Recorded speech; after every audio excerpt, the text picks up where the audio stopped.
প্রিয় শিক্ষার্থীরা, আজ আমরা আলোচনা করব বাংলাদেশ এশিয়াটিক সোসাইটি ও বাংলা একাডেমি নিয়ে।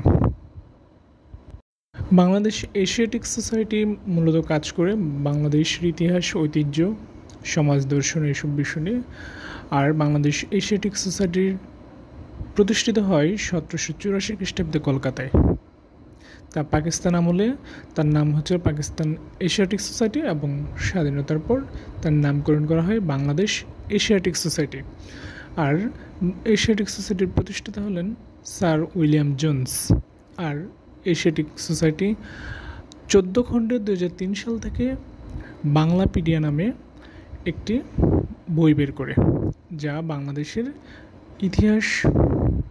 ইতিহাস ঐতিহ্য নিয়ে তা প্রকাশ করা হয়। বাংলাপিডিয়ার প্রধান সম্পাদক ছিলেন অধ্যাপক ডক্টর সিরাজুল ইসলাম। এবার আসি বাংলা একাডেমি।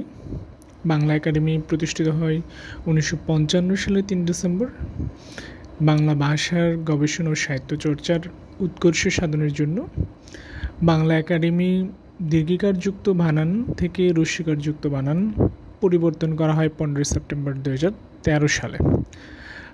সাহিত্যক্ষেত্রে বাংলা একাডেমির পুরস্কার সবচেয়ে বড় পুরস্কার হিসেবে গণ্য করা হয় এবং 1960 সাল থেকে বাংলা একাডেমি পুরস্কার চালু করা হয়। বাংলা একাডেমি থেকে প্রকাশিত 6টি পত্রিকা বের হয়।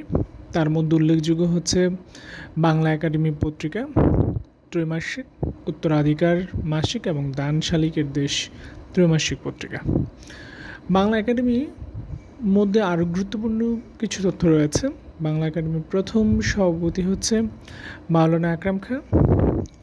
প্রথম মহাপরিচালক হচ্ছেন ডক্টর মাজহারুল ইসলাম।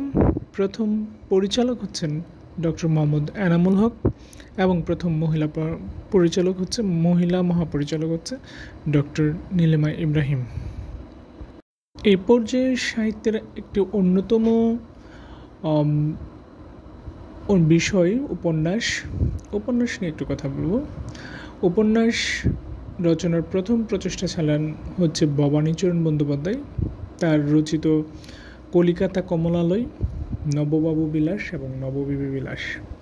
সেখানে তৎকালীন কলকাতার জীবন, অনাচারের চিত্র এবং সেখানকার মানুষদের রীতিনীতি, জীবনযাপনের এবং তাদের যে পদস্থলন সেসব বিষয় নিয়ে আলোচনা হয়েছে।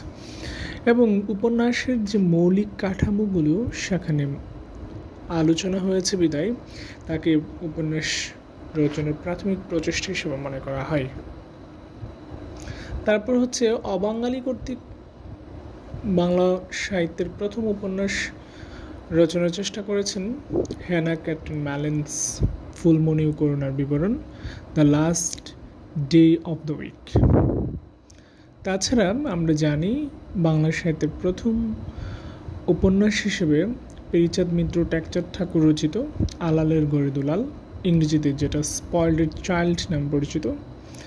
এবং তিনি যে মাসিক পত্রিকায় লেখালেখি করতেন সেটা ছিল কথ্য ভাষায়, যার জন্য যে ভাষায় তিনি উপন্যাস রচনা করেছেন সেটার নাম হচ্ছে আলালি ভাষা। আজ এ পর্যন্তই। সবাই ভালো থাকবেন।